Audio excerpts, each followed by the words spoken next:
Let's roll.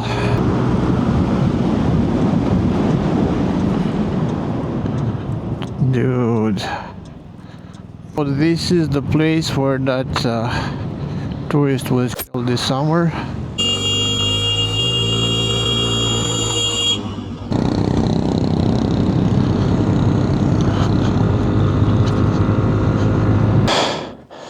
I did this. Today is cool, windy, almost rainy, and about 16 degrees Celsius. And we are actually aiming to go at 2070 meters elevation, or actually reach 2070 meters and stop by 2034 meters elevation. We are going on the Transfagarasan road, which is considered to be one of the best roads in Europe. The road is absolutely amazing. It is technical, has lots of twists and turns. It is also rewarding with the views and everything. And I'm pretty sure some of you might heard about it at one moment in time, because it was featured in the British show Top Gear. So let's roll. Of rain as well. I'm hoping it won't be becoming a proper rain, because then I'm in trouble. Oh, I see that plane struggling.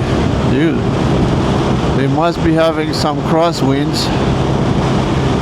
OMG. We are in this village called Lungulețu, and there's a lot of cabbage here. Lots of cabbage and pumpkins.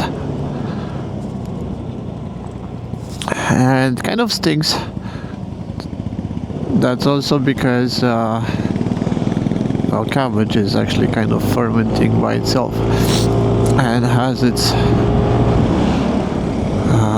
enzymes. But there you go. Pumpkins, lots of pumpkins and cabbage. Well, it's autumn, harvest time. Winter is coming, as you can notice by the weather that we are facing. Oh, that's one interesting way to cross the street safely.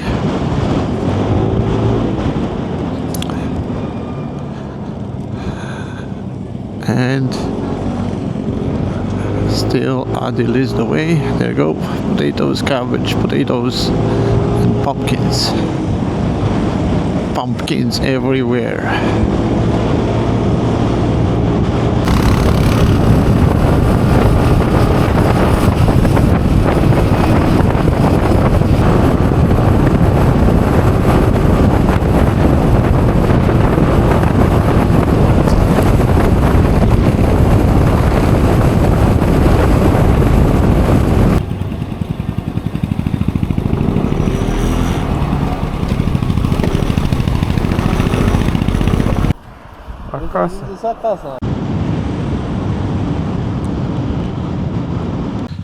I didn't want it to bore you with too much on flat surfaces.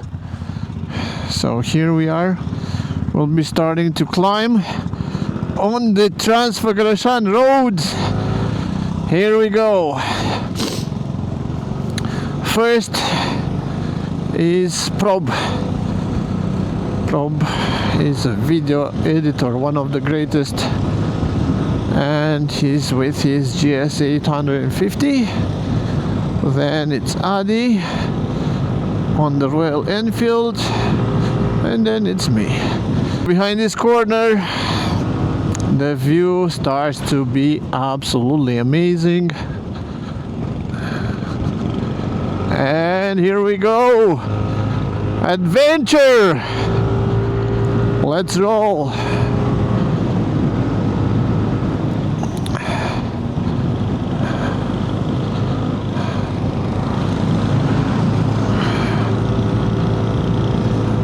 In about 10 minutes we should be reaching Vidraru Dam as well. I know this road like the back of my hand,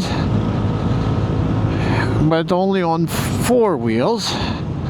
This is my first time on 2 wheels on the Transfagarasan, and I'll be trying not to be eaten by a bear. As far as I could see 2 days ago, there was only 1 bear by the roadside, which is great. It means that there's food in the forest and they prefer not so much to get fed and more on procuring their own food. Alright, now I have to learn a little bit on the left hand side turn. There it is. There it is. This is the adventure, and the adventure awaits.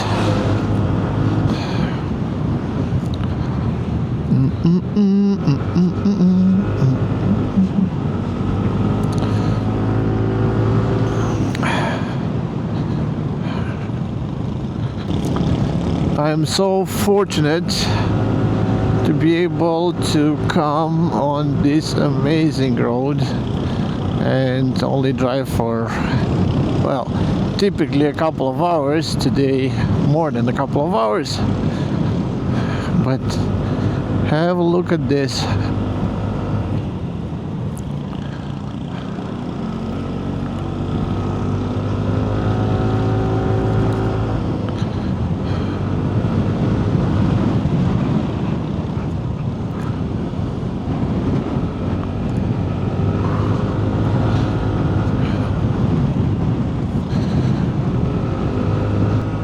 So we've passed by Vidraru Lake and Vidraru Dam as well, and now we're heading up. We'll be driving mostly by the shore of the lake. So the lake's level, well, the dam's level actually, the road on the dam is at 830 meters elevation. So we'll be going back and forth, up and down, and we're driving along the shore of this artificial lake. So it'll be anything between 700 and 900 meters elevation, and then at some point we're actually turning north and reaching 1,200 meters elevation. And past that, we're starting going up quite fast. It is quite windy.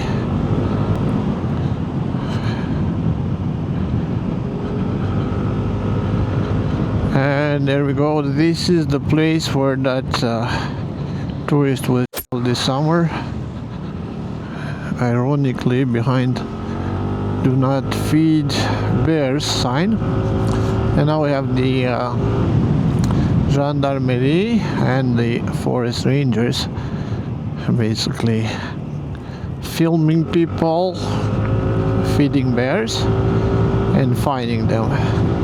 It's hard to keep up with the two guys because they're of course more experienced than I am, and they're accelerating a little bit better, but they're waiting for me. I'm here to spoil their fun by coming on this tiny engine.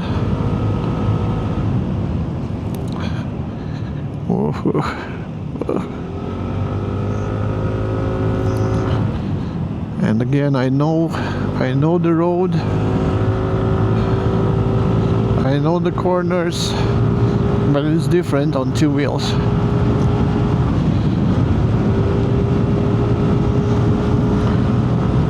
That's why I'm not even using the GPS. Now I cannot do that kind of overtake. I'll have to patiently wait for the moment. There'll be a straight One soon.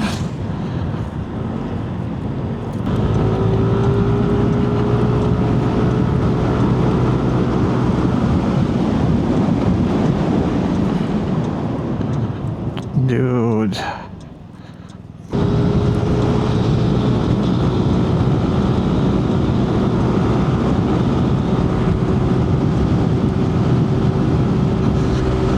It can be done.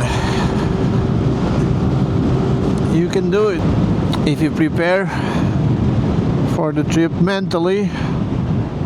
I would have to prepare my equipment as well. Hee-haw.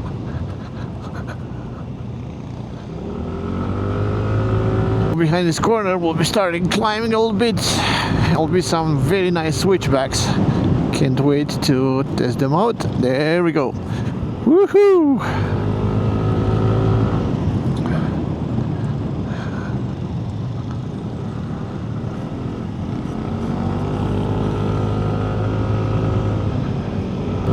So Smith can deliver, although slower, he can deliver.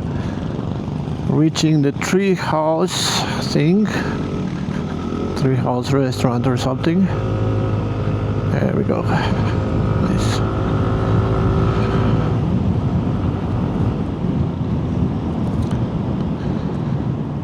Smells like firewood. I was hoping for a smell of barbecue. And there we go. This is very, very tight.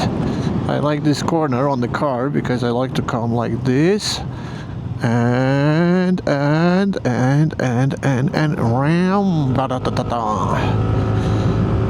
This used to be a very nice viewpoint, but now a hotel is emerging and blocking the view. Well, business is business. And advancing, kind of concerned about this mixture of rainwater and autumn leaves and a little bit of mud. It's very mushy and you can skid on it easily. So now I'm catching up with the boys because most likely there's a slow vehicle. So I would say 50% chance to be a caravan, 25% chance to be a truck, or like a truck for supplying here, or a lumber truck. So that's 75%, right? Okay. 5% to be a bus, and the rest to be an idiot, just a random idiot who doesn't know what the hell they're doing. Okay, I will not overtake because this guy's not allowing anyways, but no problem. Life goes on. I know exactly where it's possible. So everything else is just opportunity.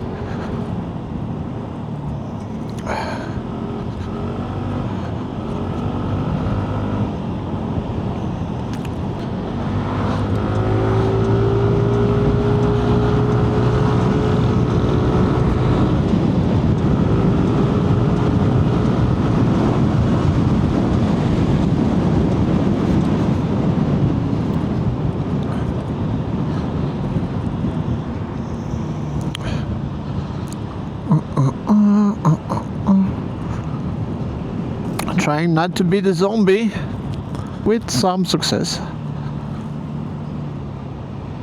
I'm not the zombie, but someone in this car is driving like a potato. Not in this car, in this column of cars. So, potato alert in some of these cars. Alright.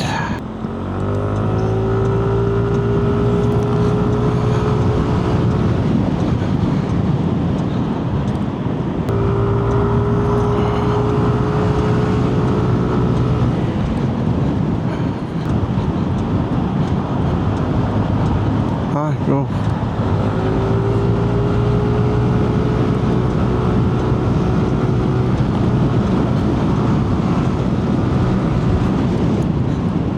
Absolutely amazing experience, guys. Alright, now someone will brake and ditch, brake and ditch, brake and ditch, brake my ass. Alright, everybody's now trying to evade a pothole here. We are moving on.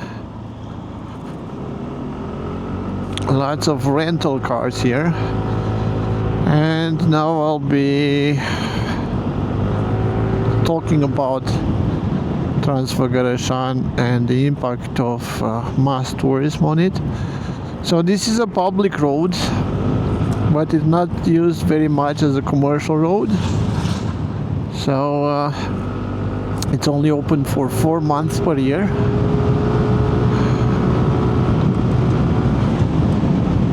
Which makes it quite popular. However, it's free to ride on paper, which means that all the people coming here are actually taking this road as granted, and unfortunately some are not very respectful to the place, to the builders, to the country. So there's littering, there's bear feeding and other things like that.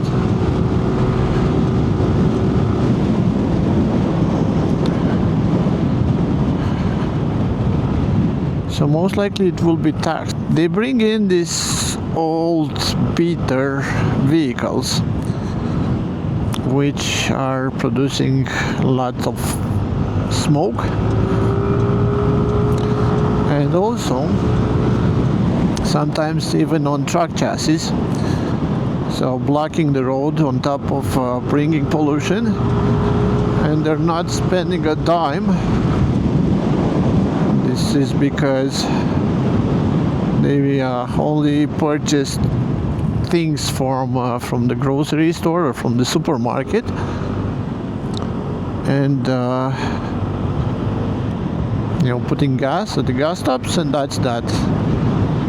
No local business actually benefits, and they'll be doing off camping, and most of them are not littering. But you know what happens? It happens that It happens that first who litters opens the invitation for the others. It's the broken glass effect.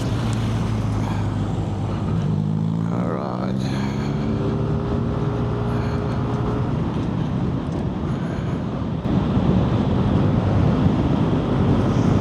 Oh yeah. It's a caravan. I knew it's a caravan. So the 50% is confirmed. The vehicle which is holding all of this, it's a caravan, big boxy caravan, driving super slow and taking most of the road. Actually, these guys are quite decent. They're not driving on the middle of the road, but slow, keeping everybody behind.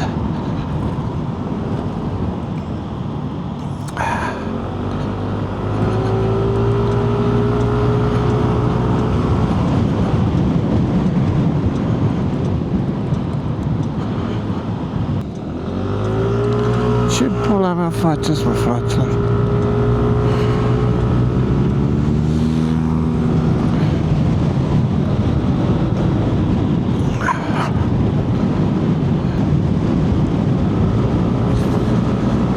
Now I'm back to enjoying this road, and there we go.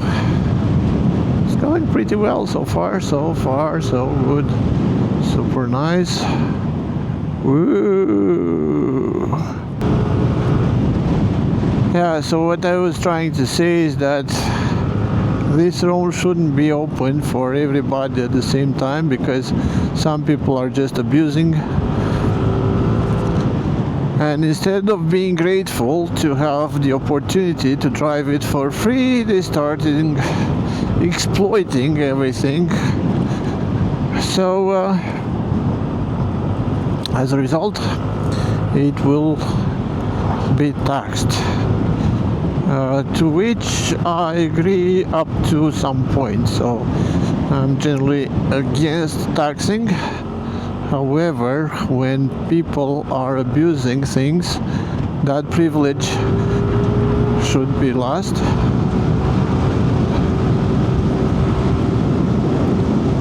Which will be happen to this place.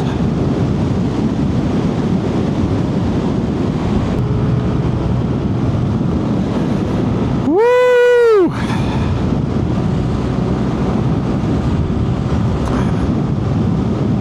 Going up and going forward. And now, since there's no more caravan, the road is ours. We have passed the elevation of 1,285 meters and going up.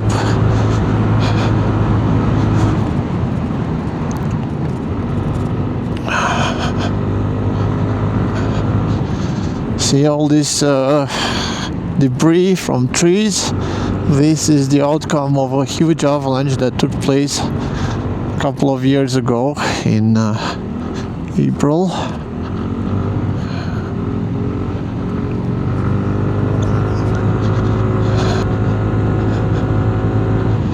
Smith is doing it right.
And we're reaching Capra waterfall. The elevation here is 1,680 meters. And let's roll. Keep going, keep going. I do apologize. I was speechless. And we're actually going into the clouds. You can notice the clouds in front of us. That mist is actually a layer of clouds. Alright, alright.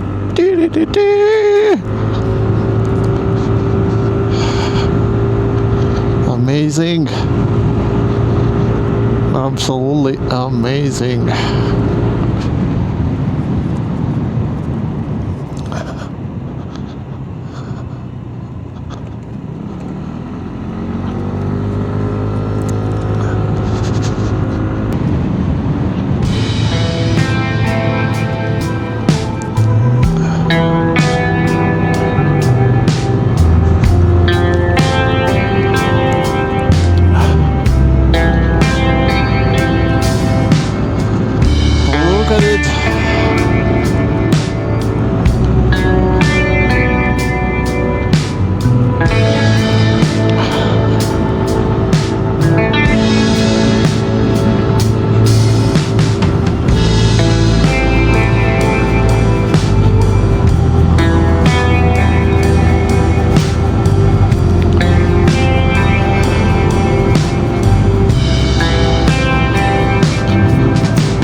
entering the clouds.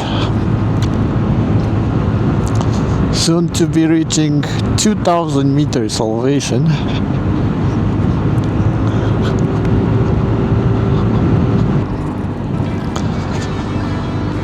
Now typically the view is superb in this area, but of course now with the clouds, temperature is about 10 Celsius, I guess.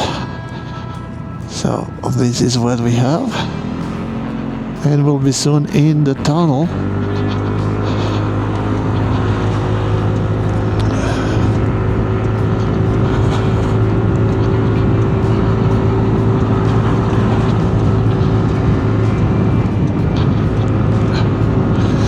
There we are. Absolutely amazing, amazing. Yeah, I see this kind of view about twice a week, but now I can feel it also on my own skin, as I don't have a car.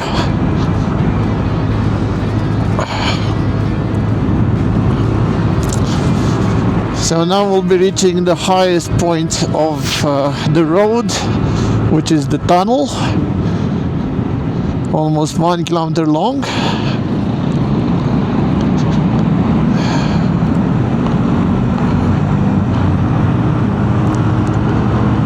And we don't notice it too much, but we're actually going uphill, and we'll be reaching 2070 meters elevation.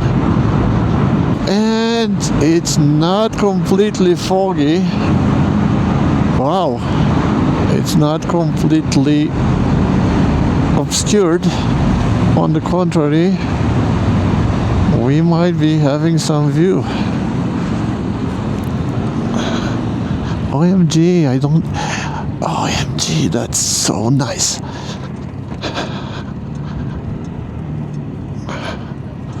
This is nice.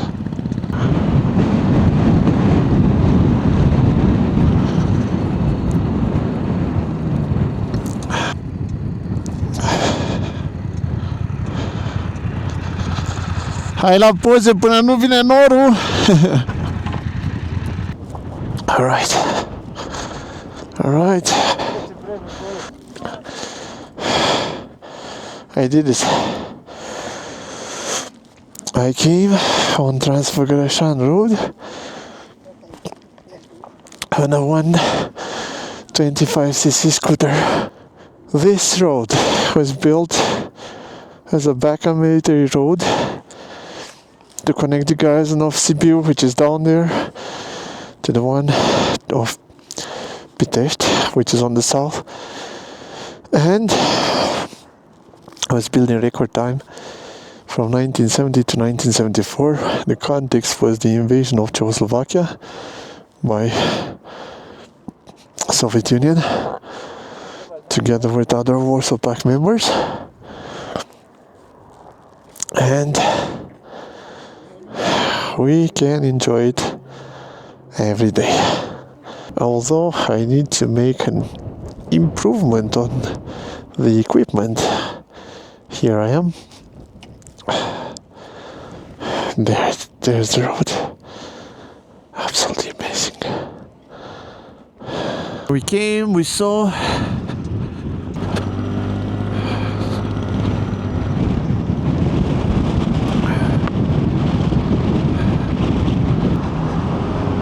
And back into the clouds.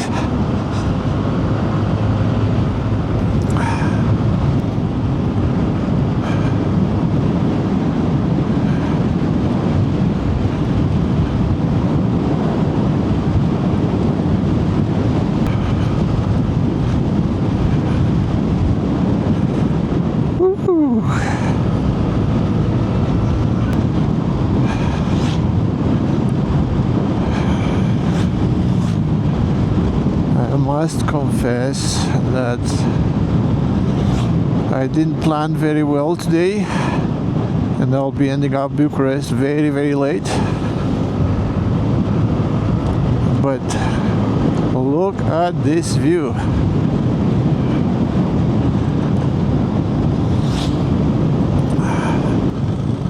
Look at this.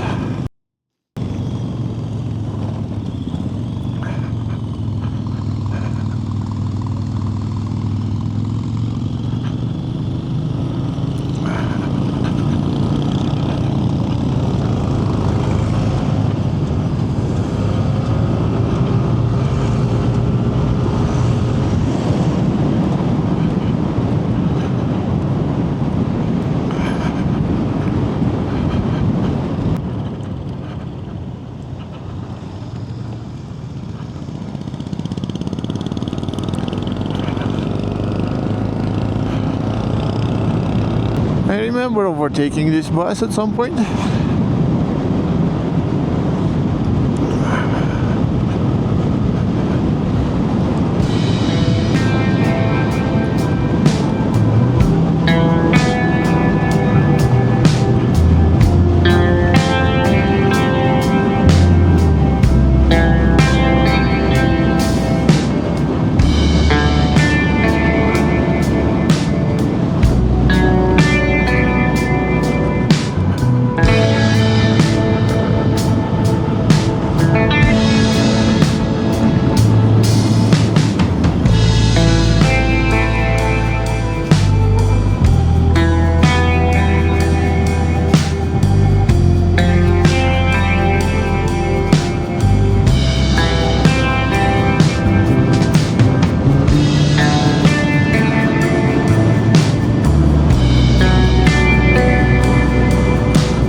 The fact that there's no manual gearbox means that I have to brake every now and then to keep it steady, but other than that it's going pretty well.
Today Smith has been in the big boys league. He reached the point, completed the mission, and now he's going home. So what I've learned today is that it is doable with the proper expectations, in the proper pace, with the proper planning. Today I missed the proper planning, and most likely I'll be eating cold food.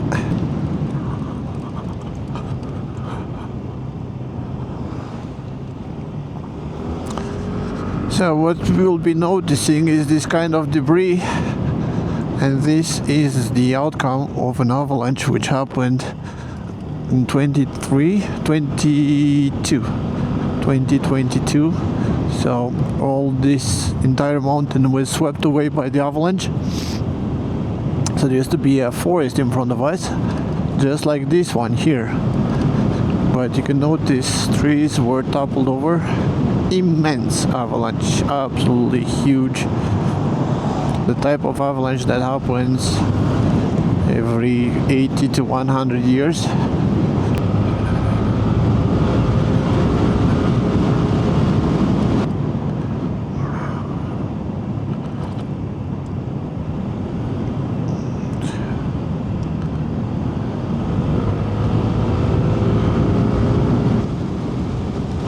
We're heading down.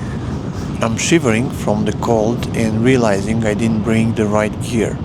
So I had to throw on a winter jacket and swap my gloves at a gas station. Then it hits me. The people who built this road didn't have that luxury. They worked non-stop all year round for 4 years with outdated technology from the 70s, just to finish this project. I think about the 40 lives lost and how almost no one remembers them today. Just 2 small monuments people from all over the world now use as toilets. And others, they come here just to feed the bears, completely disrupting the natural ecosystem.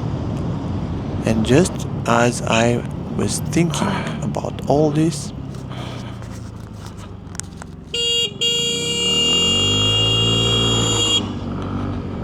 Matisse foot.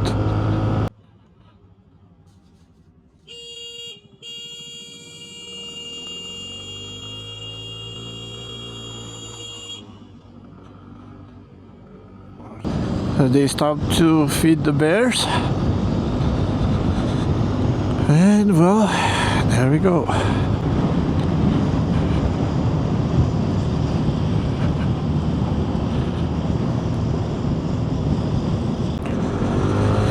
Alright, so now is the last mountainous part. We're getting into this tunnel and then downhill. So we're at 830 meters elevation. So let's roll.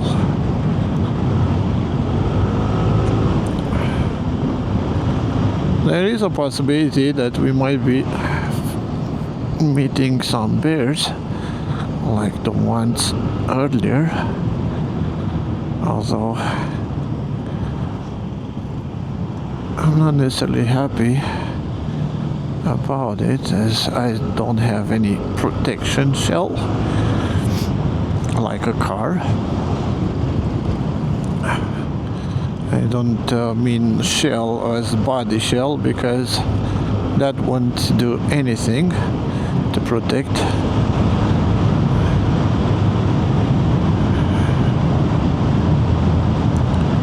That's a nice way the lights are playing on the walls. Alright, I don't have the level of skill of navigating through these corners without braking from time to time. So there we go. But this one goes with no brake. Oh, these rocks weren't here in the morning, so we kind of stepped on them.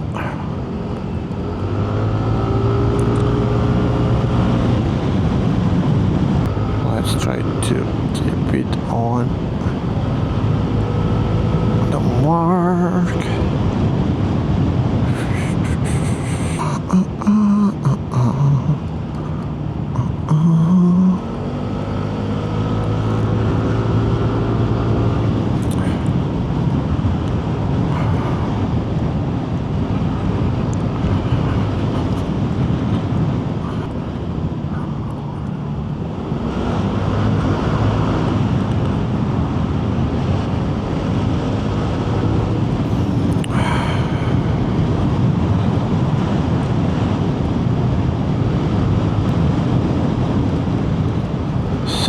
So that one was the last mountainous part. So now we are going to put some gas. In about 25 minutes reaching there, and then back home. So we'll have to be in quite a hurry, but let's roll. The way back took a bit longer. I got home around 8:30, so about 11 hours total. I left with a full tank at 1060 kilometers on the clock and filled up again at 1581, which means an average fuel consumption of around 2.6 liters per 100 kilometers. It performed excellently at night and it got me there and back safely, around 450 kilometers in total and over 2000 meters of elevation gain. The Transfagarasan was an incredible experience as always.